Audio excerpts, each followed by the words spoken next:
그 쌀이 너무나 하얗고 기름기가 찰찰 돌아서 어머 밥 맛있겠다. 우리 항해도 재령했을 때 이거 밥 먹고 처음이네. 와 너무 맛있겠다 했더니 식당 그 사장님이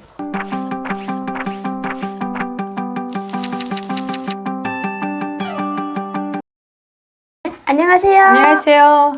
김가영 TV의 김가영입니다. 제가 오늘도 또 새로운 게스트분을 모셔왔습니다. 인사 부탁드립니다. 네, 여러분 안녕하세요. 반갑습니다.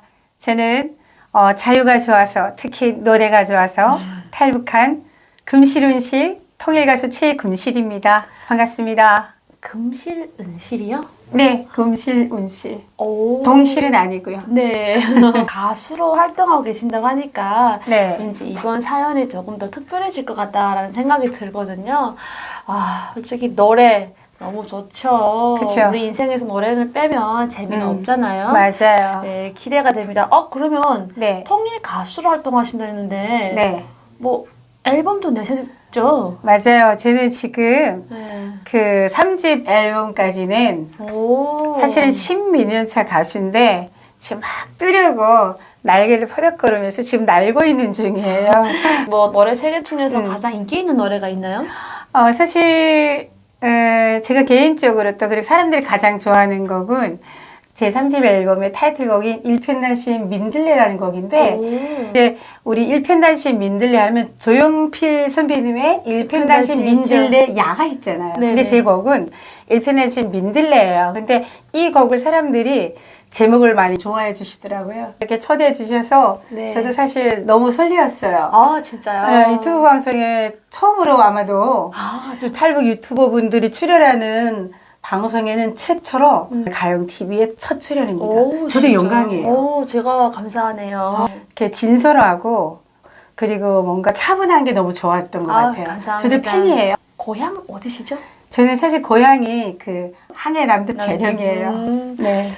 황해도 사투리 한번 온 지가 좀 돼서 좀 많이 까먹었는데 저희는 그래 시끼야 저래 시끼야 이런 꺄를 많이 붙여요. 그리고 빨리라는 그 단어를 뭐라고 하냐면 텀발리? 텀발리? 처음 듣죠? 아오, 저도 처음 듣네요. 처음 듣죠? 사실 저도 이거 써보지 못했는데 텀발리? 저희 어머니도 재령 분이시잖아요. 근데 저희 어머니랑 할머니가 많이 쓰셨던 거였어요. 텀발리. 텀발리?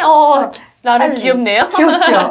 네, 그러면 또 네. 고향 하시면 네. 누구나 떠오르는 추억이 있는데 가장 떠오르는 추억이 어떤 게 있을까요? 저는 고향 하면 떠오르는 추억이 항해도 재령에는 12삼천리벌이 있어요. 네. 저는 가장 기억에 남는 게 가오리 있잖아요.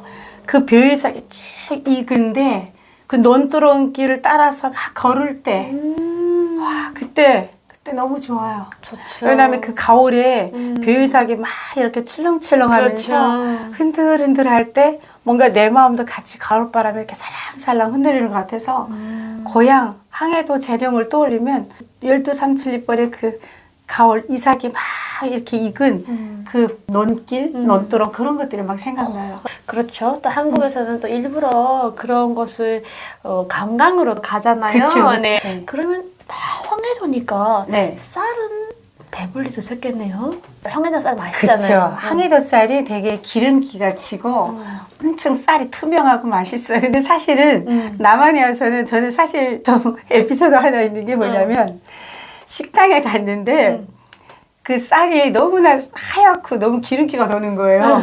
근데 한국 분들은 식당에 가서 밥 먹을 때 이거 쌀이 너무 하얗다 뭐 기름기 돈다 이런 말을 잘 안 해요. 그렇죠. 맛있겠다라면 하죠, 그냥. 그렇죠. 근데 저는 식당에 갔는데 그 밥을 딱 뚜껑 열었는데 엄마 무슨 밥이 이렇게 하얘? 와 기름기가 찰찰 도네. 그러니까 그 사장님이 하시는 얘기가 여기는 기름 안 쳤어요. 저를 따라서 억양을 좀 북한 억양을 해가지고 한국은 아무튼 좋은 것 같아요. 재령에서 그때 어렸을 때는 정말 잘 먹고 잘 살았는데 탈북하기 전에는 좀 많이 어려웠어요. 그리고 저는 이제 탈북하기 전에는 함경북도에서 살다 왔어요. 아, 그러셨어요? 그렇죠. 우리가 두만강 가까이 있기 때문에 이게 탈북하기가 좀 쉽잖아요. 쉽죠. 그러면 황해도면은 우리 한국 채널도 보셨겠네요? 사실 저 한국 채널 못 봤어요. 남한에 대해서 접한 것이 있다면 등록금도 없어서 이런 얘기 해도 되나? 돼요? 사실 저는 그때 들은 거 그대로 그쵸. 말씀드릴게요. 저는 그때 당시 들었던 게 남한에는 대학생들이 이렇게 등록금도 없어서 이렇게 껌파리도 하고 담배도 팔고 뭐 이렇게 구두 닦기도 한다 이런 얘기를 들었어요. 맞아요. 근데 사실 와보니까 전혀 안 그랬어요. 남한에 대한 얘기는 그런 거 정도 듣고 북한에서는 전혀 몰랐어요. 전혀 몰랐었는데 네. 탈북을 결심한 계기가 있었을 것 같아요. 제가 북한에서는 이제 군복을 입고 그 사회안전부 협조단에서 저는 성악 조장을 했었어요. 아 진짜요? 네, 근데 성악을 했는데 남한의 그 소식을 접하게 된 건 중국 TV에서였어요. 남한의 드라마도 보고 막 그 서울 말씨가 간드러지고 북한 노래하게 되면 선정적인 노래 그런 노래 위주로 많이 그렇죠. 하잖아요. 그런데 여기는 주로 사랑이라든가 어떤 인간적인 실제 그런 그렇죠. 사실을 가사로 바탕해서 하는데 노래가 너무나 이렇게 감동 있게 다가오더라고요. 당신은 모르실 거야 막 이런 곡들이라든가 사랑의 미로 그 다음에 바이성 이런 곡들. 그래서 저는 사실 막 이런 꿈이 있었어요. 남한에 가면 한창 우리가 북한에서 유행되고 있는 곡들이 많잖아요. 그런 곡들을 내가 직접 소화해서 앨범으로 내고 싶은 그런 사실 꿈이 있었어요. 근데 그 꿈은 중국에 넘어가셔서 가지게 된 거잖아요. 그렇죠. 네. 왜냐하면 남한에선 전혀 몰랐으니까. 몰랐으니까. 제대해서 이제 집으로 갔는데 그전에도 휴가를 한번 갔었어요. 근데 사실 저는 군대에서 하루 세끼 밥 먹고 막 이렇게 공연하고 하다 보니까 가족들이 그렇게 어렵고 하는 게 사실 몰랐어요. 남한의 어머님 분들은 아들들이 막 휴가 나오면 야, 뭐 먹고 싶어 막 그렇지. 이렇게 잘 사는데도 하루 세끼 계속 이 밥에 돼지고기 먹고 싶은 거 다 먹고 먹기 싫어 많은데도 아들아 뭐 먹을래? 아들 막 이러면서 엄청 그렇잖아요. 근데 저 휴가 가는데 집에 이렇게 막 누워 계시는 거예요. 어머니가. 근데 어머님만 누워 계시는 게 아니라 우리 가족들이 다 누워 있는 거예요. 이유를 알았는데 그 먹을 식량이 없었던 거예요. 가슴 아프네요. 그 먹을 식량이 없으니까 내가 그 밥을 좀 잘 먹어요. 밥을 많이 먹어요, 제가. 많이 먹는데 많이 먹는 건 둘째고 끼니를 예울 그렇죠. 식량이 없으니까 부모의 마음. 마음이 얼마나 아팠겠어요. 그러니까 갑자기 울컥하네요. 저를 막 반기면서도 뭔가 이렇게 안타까운 그런 얼굴이었어요. 전혀는 집에 쌀이 떨어져서 끼니를 굶을 정도로 그 상태가 그렇게 힘든 거는 몰랐거든요. 그때 정말 몸으로 체험하고 너무 마음이 아파서 울었어요. 왜냐면 저희 동생들, 저희 아빠랑 막 얼굴이 막 이렇게 노래가지고 막 황달이 와서 막 영양실조 상태 그 직전까지 가신 것 같아요. 이렇게 뭐 드셨냐고 이렇게 봤더니 감자 있잖아요. 감자를 우리는 여기서 감자 웰빙 식단으로 간식으로 다 이렇게 삶아 먹잖아요. 아니면 그 뭐 요리할 때 이렇게 하고. 근데 그 감자 알도 크지도 않아요.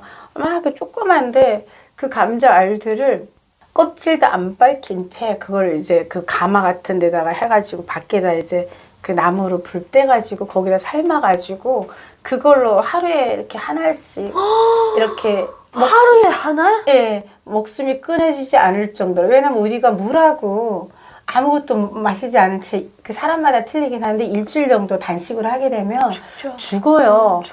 갑자기 북한 얘기하니까 눈물이 나와요. 갑자기 눈물 흘리셔. 예, 북한 얘기만 하면 항상 이렇게 마음이 미어지고 그때 이제 생각을 떠올리면 눈물이 나요. 그래서 사실 그때 너무나 마음이 아팠어요.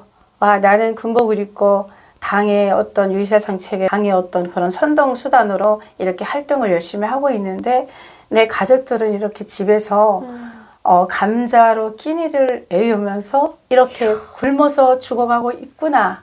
현실을 직시하면서 마음이 너무 아프고 다시 돌아가고 싶지 않았어요, 부대로. 솔직히. 근데 제가 거기에 있으면 어떻게 우리 가족들을 살릴 어떤 그 능력도 안 되고 힘도 없었고 우리 대한민국 같은 경우에는 내가 어떤 일을 하든 열심히 하면 내 가족을 먹여 살릴 수가 있어요. 그럼요. 근데 북에서는 내가 한계가 있으니까 가족들을 내가 먹여 살리고 해도 가진 것도 없고 군인의 몸인데 어떻게 할 수가 없었어요. 그 감자를 삼킬 수가 없었어요. 그게 아까워서 못 먹었어요. 왜냐면 내가 먹으면 내 가족들이 하나라도 먹지 못할까 봐. 갈 때 군에서 이렇게 챙겨주는 것들, 통조림 같은 거, 그다음에 과자 같은 거 후반부에서 챙겨주셔가지고 좀 가져가는데 남한에서 휴가하면 맛있는 거 먹으러 다니고 가족들하고 그렇죠, 여행 다니고.